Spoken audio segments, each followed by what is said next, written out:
But here's a story. It's a children's story. I think it's from these children's books, but I think that it's true. The story is true.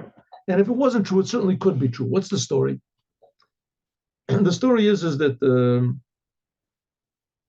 it was a town, I guess, in like Hungary or Poland or whatever.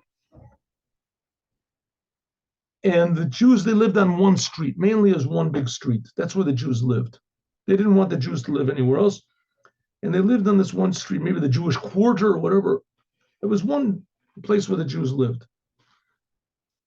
And it was a long street, and the houses, of course, had to be built one up on top of the other, many floors. And this story happened, let's say, 100, 200 years ago. Anyway, the chief of police, he hated the Jews, but he was assigned, and that was his area that he was assigned to. And he was all very bitter about it, and et cetera, like that. They're bitter, especially because the Jews, they didn't really make any trouble. So he didn't really have anybody to go out and catch thieves and things like that. And if anyone stole from the Jews, he didn't care. What did he care? So he basically didn't have a job. So he was bored. Because he was bored, so he got cruel. So he decided he wanted to do something against the Jews. And he heard that there's a holiday coming up, the holiday of Purim. And the holiday of Purim, the Jews are really happy. He says, what makes the Jews happy? He says, well, they give charity to the poor. And they make big meals in their houses, and they're happy. And they read the Megillah. And they go and they give gifts to one another. They go and walking through the streets, and they give gifts of food to one another. And the chief of police says, "What's this? What's this? That makes them happy?" He says, "Yeah." What do they give? 2 pieces of food. Doesn't have to be something small, something big. A bottle of wine and an apple. Two pieces of food. That's just have to get. People are going to the streets and they send their children. It's really happy.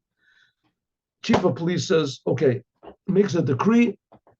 In 2 days is Purim. Anyone caught in the streets giving with food, bringing food through the streets from one to the other, is going to be beaten and jailed and fined. So what are you going to do?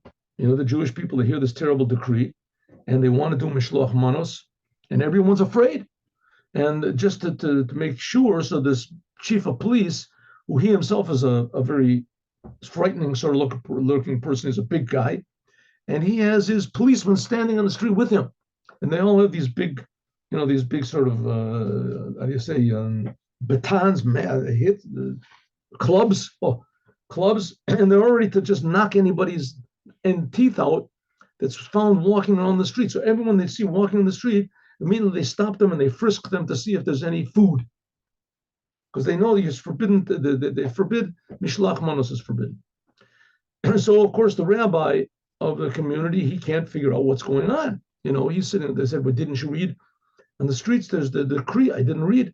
There's a decree. Anyone found in the streets with food will be beaten and jailed and fined. So he said, "Okay, I'm going to go." So he has his wife prepare a nice fish and a bottle of wine, and he puts it on a plate, and he walks in the street. Everyone, all the Jews are watching from the windows. Our poor rabbi, what's going to be? And he's walking through the streets, just defying the decree. And the chief of police, this big, huge guy, he's standing there, and he can't believe, he's just shaking with anger. So he waits for the rabbi to get like right in the middle of this road, because he wants everybody to see what's going to happen. And he raises his baton to hit him, and the wind blows or whatever, blows off the fish. It uncovers what he has on this plate that he's bringing, fish and a bottle of wine. And so he throws his baton on the ground, takes the fish, takes the bottle of wine, and opens it up, drinks the whole bottle down, and he throws the bottle away. And he takes the fish and starts eating the fish. And he says, "I'll show you." He's eating the fish. He says to the rabbi, "Hold him." He tells to his man, "Hold him. I'm going to finish this, and I'm going to break his bones." He's eating the fish, and he breaks them. All of a sudden, one of the bones from the fish gets stuck in the chief of police's throat. So at first he goes, he tries to get it out, and it doesn't work, and it's getting, sort of serious. So his men come and they hit him on the back, and it's not working. And they try whatever they can, the Heimlich trick or whatever, nothing works. It's just stuck in his throat, and it's even starting to bleed a little bit coming out of his mouth. It's making some sort of a hole over there, and he can't get it out. And so he's really, starts to yell and scream, and he falls on the ground. And meanwhile, these men, they take this Jew and they put him in jail. They put him in prison, put him in jail. And the poor guy, the poor chief of police, they take him home, and the doctor comes to see him, and all of his efforts that he tries to take this bone out of his throat, it only succeeds in making things worse. And the doctor doesn't know what to do. He's trying to figure out. So his wife says, the wife of the chief of police, how did this happen? He said, well, he grabbed the fish from the Jew and he ate it. And his wife said, listen, I told him not. Why does he hate the Jews so much? I told him not to do this. Maybe the rabbi can help. So the rabbi can help. He said, yes, there's a holiday of Purim. The non-Jews got punished terribly because they wanted to do bad to the Jews. And we see that Moses, they tried to go against Moses. He destroyed all of Egypt. Maybe because my husband went against the rabbi, so there's some sort of a curse on him. Let me go. So the wife ran down to the jail, and she says to the rabbi, "Listen, can you help my husband swallow the bone?" The rabbi says, "Well, I'm a doctor. I'm a professor. What am I? I'm a rabbi. I know how to learn. I can learn Torah. You want me to learn? Here, I'll tell you an interesting thing about something that says in the Gemara in Baba Basra." He says, "No. My husband is dying, a bone stuck in his throat. So I'm very sorry, God should comfort you. But I'm not, it's just not my area whatsoever. You have a doctor, and says, my doctor says can't help. Please." And he asked my husband, he says, "No, I don't think your husband hates me. I'll come in, it'll just make things that are worse. It'll just make things worse. He's not going to want." And so she said, "Listen, I won't tell my husband that you're coming. You'll come in. I'll say that you're a great doctor. A great doctor. I'm going to bring a great doctor to you. So come with me. Come with it." The men take him. They bring him in. Her husband is laying on the bed. He's choking. And his wife says, "I brought a great doctor for you. A great doctor, a doctor that knows all." And he brings in the rabbi. Her husband takes one look at the rabbi, and he thinks to himself, "This is the great doctor. This guy doesn't know with a throat from an eyeball. He doesn't know what a doctor. He doesn't know human anatomy. No, nothing." He looks at the doctor and he starts to laugh. And at the same time, he's also burning with anger at the rabbi. And he stands up and he falls down and he hits his head on the ground, and the bone comes popping out of his mouth. So everybody sees it's an open miracle. And the police chief, he picks up the bone, and the rabbi said, "See, I told you I'm not a doctor. I don't know anything about this." Everyone sees it's an open miracle. The rabbi came in, and it got better. You're not going to explain this in any other way. So the rabbi, the wife says to her husband, "Say you're sorry.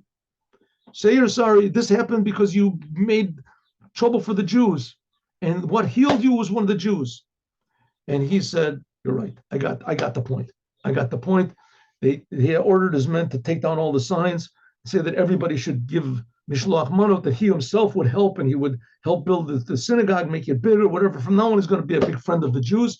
So we see that, at least according to this story, that opposing the Jews, you're bound to lose.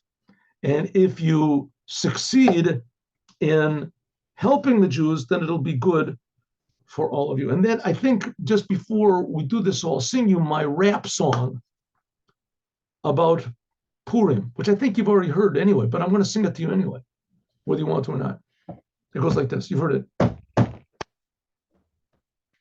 Soon it will be Purim, and the people want to do us evil just like they tried to do way back then, but we're God's sons. God is one. He will do to them what he did to Say, we've got the Rock of Ages. Rock of Ages is God. Rock of Ages is really a mistranslation of Ma'oz Tzur. Ma'oz Tzur means the powerful rock. God is the powerful rock. But they would Ma'oz instead of with an ayin, so they would with an aleph, which means old. So okay, better not mess with the Rock of Ages because they'll knock off your block for eternity. If you mess with the Jews, you're bound to lose. God will make another Jewish holiday from you. Says, we've got the Rock of Ages. We've got the Rock of Ages. Purim is the holiday when all the Jews say, if you're happy, God will slay all of your enemies. No need to worry, no need to cry. God will change your troubles to a bundle of joy. So we've got the Rock of Ages. We've got the Rock of Ages. Anti-Semitism is another way of saying that you hate the creator of the universe. That's what our enemies said. Now they're dead. Let's go celebrate Purim instead. Oh, we've got the Rock of Ages. We've got the Rock of Ages. Have a good Purim, everyone. A happy and a healthy Purim. And we'll all meet together, God willing, on Monday. There won't be a class on Sunday. On Monday, if you want to, you can get drunk and look at the past classes. You can go into the archives and look at, and may God change.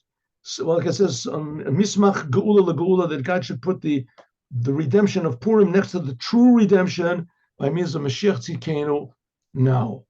Have a good Shabbos, everyone, and a happy Purim. Shalom. Shabbos.